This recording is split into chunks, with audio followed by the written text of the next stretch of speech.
नमस्कार aspirants. Global weather systems यानी वैश्विक मौसम प्रणालियों के इस इन डेप्थ विश्लेषण में स्वागत है। आज के इस एक्सप्लेनर में हम सीधे उन कॉम्प्लेक्स क्लाइमेटोलॉजी कॉन्सेप्ट्स को डिकोड करेंगे जो सिविल सेवा परीक्षाओं के लिए एब्सोल्युटली क्रूशियल हैं। वेस्टर्न डिस्टर्बेंस यानी पश्चिमी विक्षोभ और जेट स्ट्रीम्स यानी जेट धाराओं के पीछे का पूरा मैकेनिज्म आज हम स्टेप बाय स्टेप समझने वाले हैं। तो चलिए धरती के इस विशाल वायुमंडलीय इंजन को करीब से डिकोड करते हैं। हमारे आज के इस एक्सप्लेनर का एजेंडा एकदम क्लियर रहेगा। शुरुआत करेंगे सर्कुलेशन सेल्स यानी वायुमंडलीय परिसंचरण से, फिर जेट स्ट्रीम्स, पश्चिमी विक्षोभ, एविएशन और क्लाइमेट का कनेक्शन, कुछ बहुत ही इंपॉर्टेंट फैक्ट्स और आखिर में एग्जाम क्वेश्चंस। तो चलिए सेक्शन 1 से शुरू करते हैं, सर्कुलेशन सेल्स या वायुमंडलीय परिसंचरण। सबसे पहले ग्लोबल विंड सिस्टम के बेसिक्स को इमेजिन करते हैं। भूमध्य रेखा यानी इक्वेटर से लेकर मिड लैटिट्यूड्स तक की कहानी काफी दिलचस्प है। 0 से 30 डिग्री के बीच काम करता है हैडली सेल, जहां हवा ITCZ पर गर्म होकर ऊपर उठती है और 30 डिग्री पर नीचे गिरकर ट्रेड विंड्स यानी व्यापारिक पवनें बनाती हैं। इसके ठीक बाद 30 से 60 डिग्री के बीच आता है फेरल सेल, जो वेस्टर्लीज यानी पछुआ पवनों को जन्म देता है। और सबसे कमाल की बात यह है कि सब ट्रॉपिकल जेट स्ट्रीम यानी उपोष्ण जेट धारा बिल्कुल इन्हीं दोनों सेल्स की बाउंड्री पर पैदा होती है।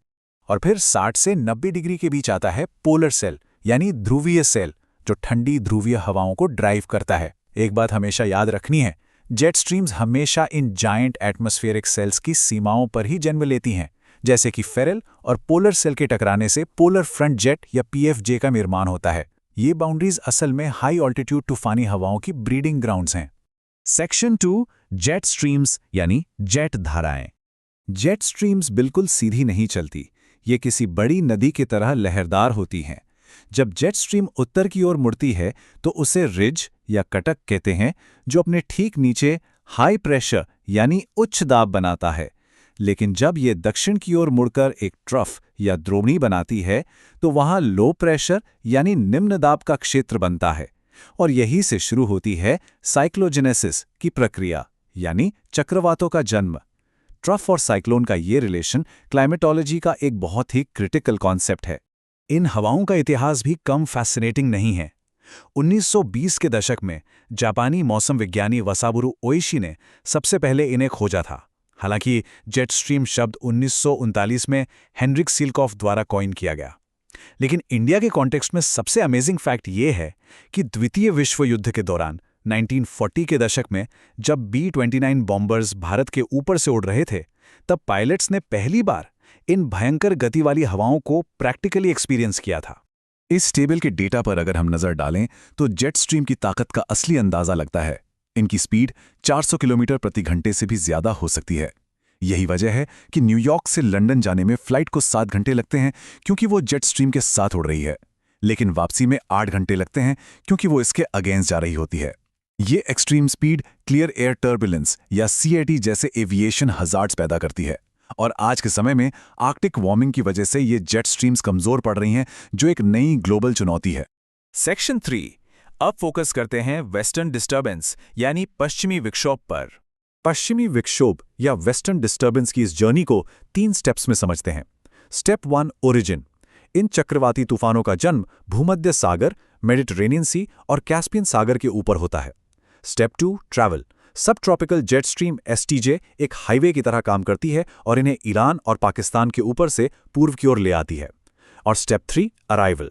फाइनली ये नॉर्थ इंडिया और हिमालय से टकराते हैं, जिससे हमारे यहाँ सर्दियों की वो जरूरी बारिश और भारी बर्फबारी होती है। इस पूरे वेदर सिस्टम का हमारे एग्रीकल्चर पर बहुत गहरा इम्पैक्ट है। लोकल भाषा में इस सर्दियों की बारिश को मावट कहा जाता है। पंजाब और हरियाणा में होने वाली ये मावट रबी की फसल, खासकर गेहूं, वीट के लिए किसी वरदान से कम नहीं है। सही मायनों में देखा जाए तो भारत की फूड सिक्योरिटी और ग्रीन रेवोल्यूशन को सक्सेसफुल बनाने में इस मौसमी परिघटना का बहुत बड़ा रोल रहा है। सेक्शन 4 एविएशन और क्लाइमेट यानी उड्डयन और जलवायु का इंटरसेक्शन। 400 किलोमीटर प्रति घंटा। जरा इमेजिन कीजिए हवा की इस रफ्तार को। जेट स्ट्रीम के कोर में चलने वाली इतनी तेज हवाएं पूरे ग्लोबल एविएशन रूट्स को डिक्टेट करती हैं। एयरलाइंस इस स्पीड का फायदा उठाकर फ्यूल और टाइम तो बचाती हैं, लेकिन इसी स्ट्रीम के किनारों पर पैदा होने वाला clear air turbulence CAT passengers के लिए एक साइलेंट और सीरियस खतरा बन जाता है, जिसे रडार भी आसानी से डिटेक्ट नहीं कर पाते। और अब बात करते हैं क्लाइमेट चेंज की। आर्कटिक एम्प्लीफिकेशन यानी आर्कटिक प्रवर्धन आज एक बहुत बड़ी टेंशन है। ग्लोबल वार्मिंग की वजह से हमारे पोल्स तेजी से गर्म हो रहे हैं, जिससे इक्वेटर और पोल्स के बीच का टेम्परेचर डिफरेंस कम हो रहा है। इसका सीधा असर ये होता है कि जेट स्ट्रीम्स कमजोर होकर वेवी या लहरदार हो जाती हैं। और यही रीजन है कि आज हम दुनिया भर में अचानक आने वाली एक्सट्रीम हीट वेव्स और बेमौसम बाढ़ जैसी घटनाएं इतनी ज्यादा देख रहे हैं। Section 5 important facts. चलिए कुछ बहुत ही क्रिटिकल तथ्यों का क्विक रिवीजन करते हैं। एग्जाम पर्सपेक्टिव से ये पॉइंट्स एकदम फिंगर टिप्स पर होने चाहिए। जेट स्ट्रीम्स ट्रोपोपॉज के पास 8 से 15 किलोमीटर की ऊंचाई पर मिलती हैं। सब ट्रॉपिकल जेट स्ट्रीम एसटीजे का शिफ्ट होना ही इंडियन मॉनसून का प्राइमरी कंट्रोलर है। जब एसटीजे गर्मियों में उत्तर की ओर खिसकती है, तभी मॉनसून भारत में आ पाता है और ट्रॉपिकल ईस्टर्ली जेट टीईजे उसे और स्ट्रांग बनाता है। इसके अलावा पोलर जेट में बनने वाली उन विशाल लहरों को रॉस्बी वेव्स कहा जाता है। कुछ और कीवर्ड्स जो हमें याद रखने हैं। पोलर भंवर या पोलर वॉर्टेक्स ध्रुवों पर ठंडी हवा का एक विशाल भंवर है। जब पोलर जेट कमजोर होती है तो ये भंवर टूटकर नीचे आता है, जिसे आर्कटिक ब्लास्ट कहते हैं। टर्बुलेंस हमेशा जेट स्ट्रीम के किनारों पर होता है। ट्रफ का मतलब है चक्रवात या साइक्लोन, और रिज का मतलब है प्रति चक्रवात या एंटी साइक्लोन। और हां, वेवी जेट्स ही एक्सट्रीम वेदर का मेन कारण है। Finally, section 6 exam questions. देखते हैं कि ये सब कॉन्सेप्ट्स परीक्षा में कैसे पूछे जाते हैं।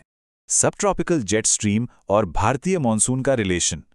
इस क्लासिक सवाल को टैकल करते वक्त हमें ये समझाना होगा कि कैसे सर्दियों में एसटीजे हिमालय के दक्षिण में ब्लॉक बनाकर रखती है, और गर्मियों में जैसे ही ये उत्तर की ओर शिफ्ट होती है, तिब्बत का पठार गर्म होकर एक वैक्यूम बनाता है जो मॉनसून की हवाओं को भारत की ओर खींचता है। ये सीजनल शिफ्ट ही मॉनसून का मास्टर स्विच है। वेस्टर्न डिस्टर्बेंस क्या हैं और उनका महत्व? इस सवाल के जवाब में मेडिटेरेनियन सी के ओरिजिन और एसटीजे वाले हाईवे का जिक्र मस्ट है। महत्व समझाते हुए सिर्फ हिमालय की बर्फबारी ही नहीं बतानी है जो गर्मियों में हमारी नदियों को पानी देती है, बल्कि पंजाब हरियाणा की उस मावत बारिश का भी डिटेल में जिक्र करना है, जो हमारी रबी फसलों और एग्री इकोनॉमी के लिए एक लाइफलाइन है। क्लाइमेट चेंज जेट स्ट्रीम को कैसे इम्पैक्ट कर रहा है, ये एक बेहद कंटेम्पररी और हॉट टॉपिक है। एक परफेक्ट आंसर में आर्कटिक एम्प्लीफिकेशन को एक्सप्लेन करना बहुत ज़रूरी है। हमें बताना होगा कि कैसे वार्मिंग की वजह से टेम्परेचर ग्रेडियंट गिर रहा है, जिससे ये हवाएं वेवी होकर ग्लोबल वेदर पैटर्न को पूरी तरह से इरेगुलर और एक्सट्रीम बना रही हैं। और आखिर में ये फंडामेंटल सवाल, हैडली सेल, फेरल सेल और जेट स्ट्रीम्स के बीच का रिलेशन, कैसे ये विशाल वायुमंडलीय सेल्स टकराते हैं और उन प्रचंड हवाओं को जन्म देते हैं जो हमारे पूरे वेदर सिस्टम को चलाती हैं। इन प्रणालियों को समझना सिर्फ ज्योग्राफी पढ़ना नहीं है, ये हमारे प्लैनेट के फ्यूचर को समझना है।